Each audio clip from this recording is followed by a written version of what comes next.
Hey, hello, everybody. Welcome into Indiana Basketball Postgame Show with Todd, Leary, brought to you by Hoosier Hanks East off of College Ball Road there in Bloomington. Normally, one or both of us back would to be, back, baby. Back to one or both of us would be involved in doing this show. But today, your hands on the Joe, please. Well, keep your fucking head on my goddamn show. anyway, we'll be back to wrap this up. See, this is when I need Todd here, because normally that would be you doing it. Yeah, that But, looks like fun, man. Dang. Welcome into the post-game show. This bar that was normally filled with a lot of Hoosier fans, now filled with UConn fans. And so they're celebrating a big win over Indiana, which itself is not a surprise, but how it happened is something to cause concern. Xavier Johnson went out of the game, obviously, a lot with fouls, but they were out-rebounded horribly all day long. And that's a problem that they're going to have to fix when they face better teams like they did today. Yeah, I mean, this is a game that obviously the Xavier Johnson situation made it very tough. Him getting the fouls and not being able to play, that's something I think we talked about early in the season that Indiana was going to have to live with from time to time, because Xavier tends to get in foul trouble. And this is a game that started out that way.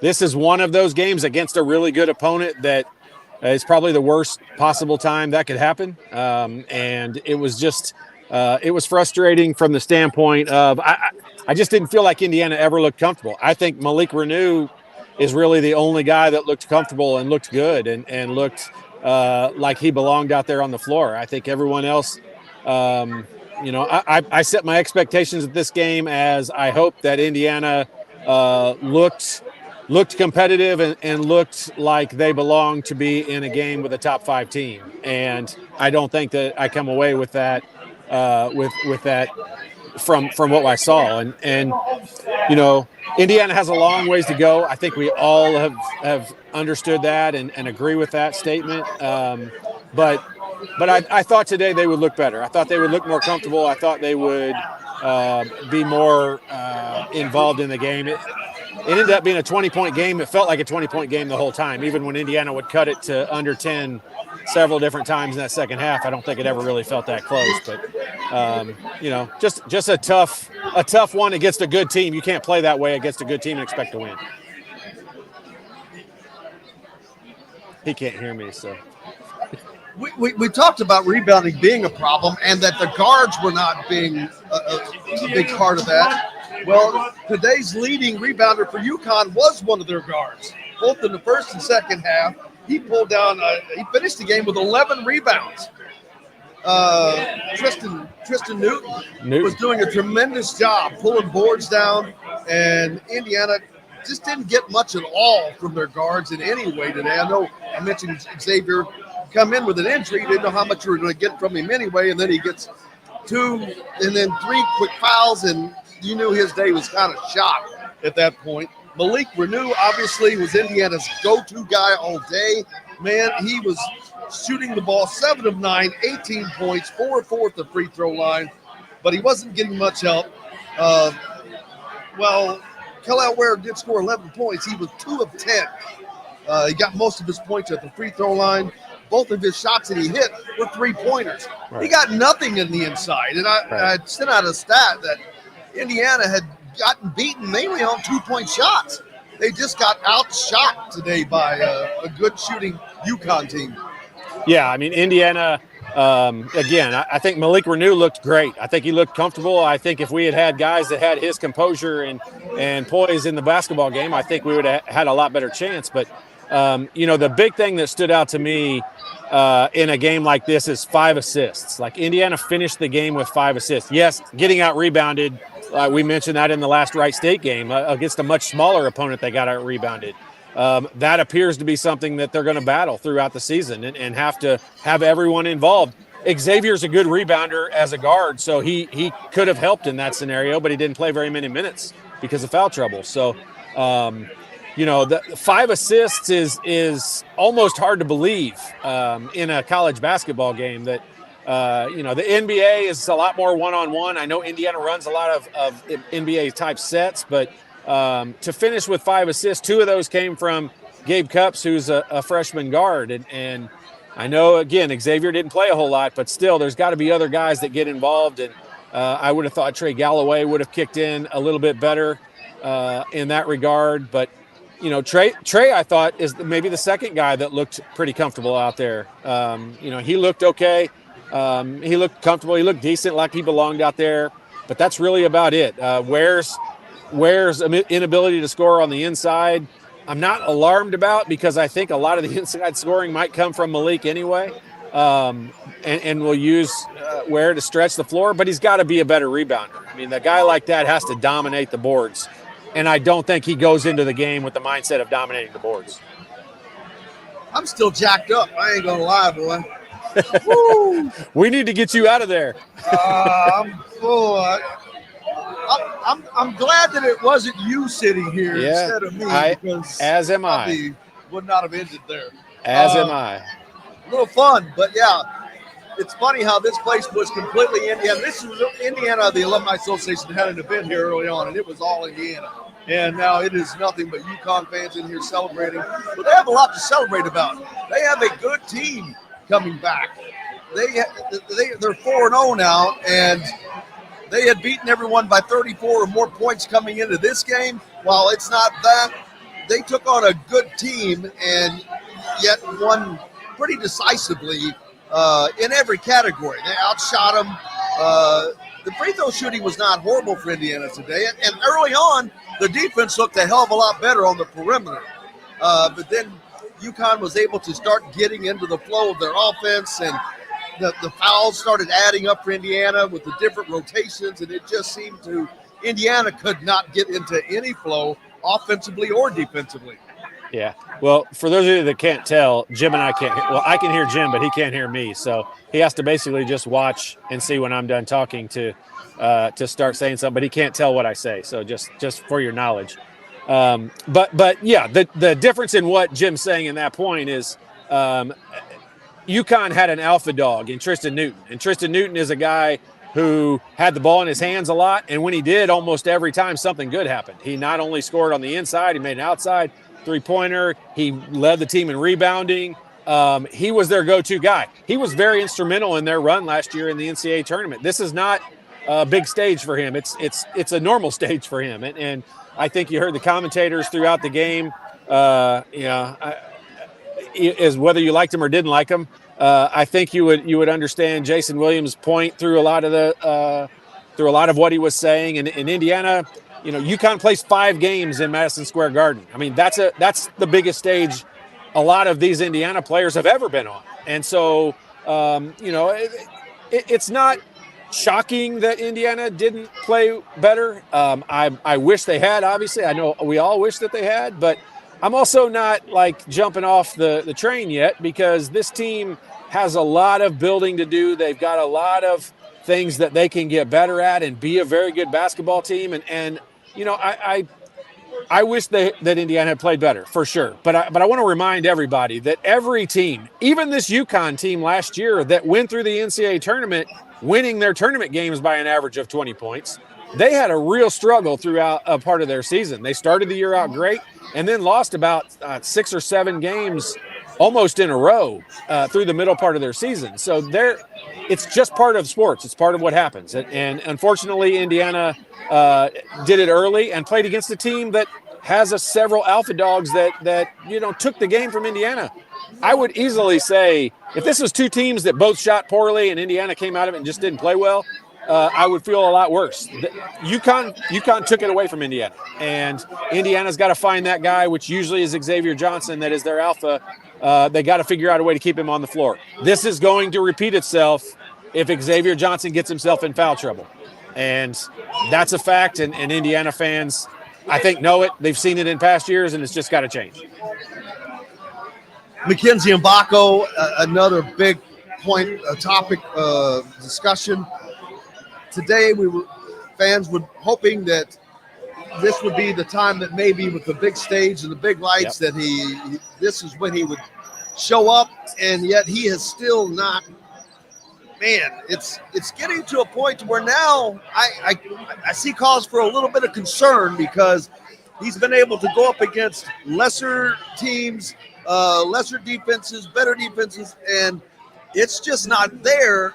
And I don't know why, if he's just starting to feel the pressure or what it is, because we know he's a great player, but he's not showing that on the floor.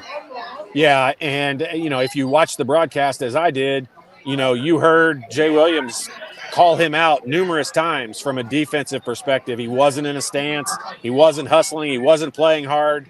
And yeah, that is cause for concern. I really thought, the first couple of games I wrote it off to being a freshman and new in there.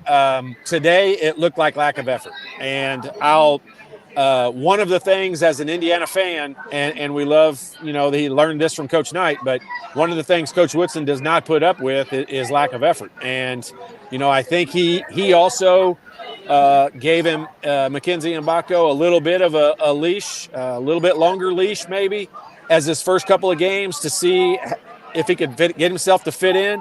But I don't think that leash is going to last very long. And I think he's going to get yanked out of the lineup pretty quickly if he doesn't figure out a way to play harder. Shots will go in for him. People, you just have to take my word for it. He is a good shooter. He can make shots. He can make a lot of big shots. He can make a lot of shots a lot of other guys can't make. But I mean, I'm basing that off. I put my reputation on the line saying that because he sure hasn't shown it. In the games, it has not. Indiana fans should question what I'm saying because it hasn't been proven yet. And I hope that it does soon. But I don't think we'll see him. I don't think we'll see him in the starting lineup much longer if that doesn't change. And I'm talking about the effort, not making shots. He's got to start playing harder is the number one issue. Before I forget, don't forget, most of the time we'll be doing these shows from Hoosier Hanks East on College Ball Road. Make sure you stop by. Great place to catch a game or go before or after a game. Pizza, wings, great sandwiches, the best. What is that damn sandwich? You know what I'm talking about. Stromboli. Yes. Just great food all the way around. But make sure you stop by and tell Benny we said hi. But we'll be back there for the next game. What does Indiana do now? I mean, I've seen a lot of comments about chemistry. And someone said, looks like this team doesn't like each other. You always talk about positive touches, and I haven't paid attention to that per se, but do you see a chemistry issue with this team of sorts? Yeah, a little bit. I mean, and I don't, it's not a chemistry issue, I don't think, from the standpoint of liking each other or liking to play with each other. I think they're kind of waiting for somebody to step up and somebody to play better and somebody to play above, the expectations of what we have for them. And so it's not an attitude problem. It's not that we have guys that are overly selfish to a fault. But I do think it's a situation of guys are not comfortable yet playing with each other. And I think they will get to that point, but they're not there yet. And yes, it's very obvious in how they play and how they act towards each other. Well, that's something that they're going to have to get worked out quickly because the schedule, the easy part is done. They'll have a game with Harvard, but that might not be that those easy. Guys are smart. That is not going to be easy. They're going to be sitting there watching everything and go, okay, all we got to do is this, and that. In addition to the fact they have yet to play the best team on their schedule, which is Kansas, which is loaded, which is better than this UConn team. You've got an Auburn team coming up. You've got 2 Big Ten games coming up, all here in the next few weeks.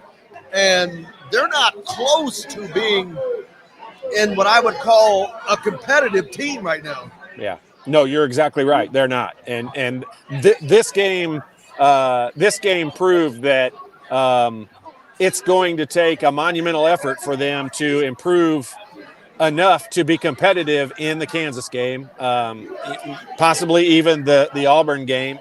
And then those Big Ten games, we know what a battle those are going to be. So,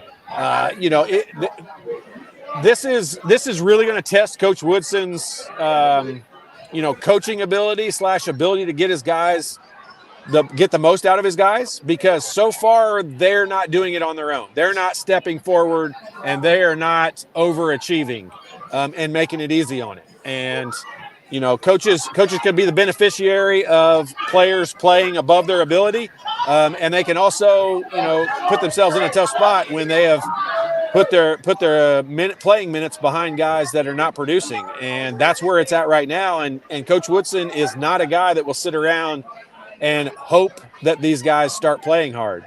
He'll put guys on the floor that do play hard. And that might be what needs to happen in order for this team. They're going to play tomorrow, probably a Louisville team that hasn't played very well. And this better be a game tomorrow that Indiana dominates. They're playing Louisville. And by the way, I apologize. I'm not at Hoosier Hanks today. I got stuck behind a traffic jam on a bridge. And so tomorrow I'll be there for tomorrow's game. I'll be back at Hoosier Hanks tomorrow. I talked about the guards earlier, and Gabe Cupps, who is beyond his years in as far as he plays, but I think you saw today some limits in the last few games. His limits, he's still learning. He's still young.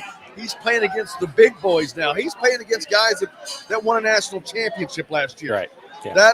That's a double step up. That's 2 steps up. So he got a great lesson today with Xavier being out as much as he did, but it also shows Indiana is extraordinarily vulnerable to guard spot.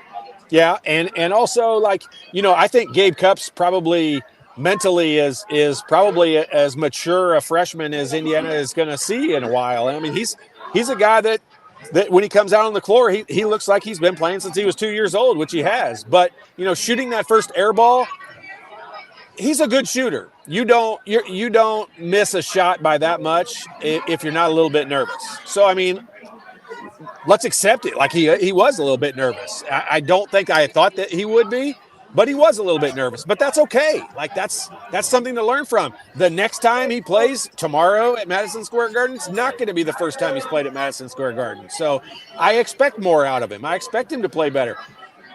Look, these teams are going to struggle. Do we all wish Indiana had played better today? Yes. Did they play? Were there some bright spots? There was one. Malik Renew was probably the only bright spot, I think, out of that. And I think the team is going to go from now. I think Malik's been really consistent for 3 games. I think the game is going to be built, or this team's going to be built around Malik. Whereas I think to start the season, we weren't sure if it would be built around Xavier, built around Khalil Ware, the way he played the first few games. But I think after seeing the consistency in this game, I think we can see this team's going to be built around Malik Renew. Well, Indiana is going to have to figure things out. Like I said, quickly, they have got a tough slate coming up, and it doesn't stop because then you go into Big Ten play. And right now, this team is looking like a team that is going to struggle to make the NCAA tournament. Now, it's way early to say that. I get that. And I'm not going there, but I'm saying if this team does not start to improve, man, it's going to be wailing and gnashing of teeth. Yeah, it really is. And hey, let's not jump off the bridge yet. This is one game. As I mentioned earlier, there was a lot of games last year. I looked at the schedule, actually. UConn lost several games last year in their conference by double digits. They didn't just barely lose them. I think they lost maybe 7 or 8 games on the season. They lost several games by double digits. Now, those were 2 good teams, but Indiana played a good team here tonight. So you get exposed a little bit more when the team you're playing, 1, is really good. 2, let's not overlook the fact of what Jim keeps saying is that this is a defending national champion. These are guys that have walked around all summer long with a lot of swagger, and rightfully so. And they came out today like the team that was comfortable playing in Madison Square Garden, like the team that is ready to be ranked in the top 5 most of the season and ready to try to defend their title.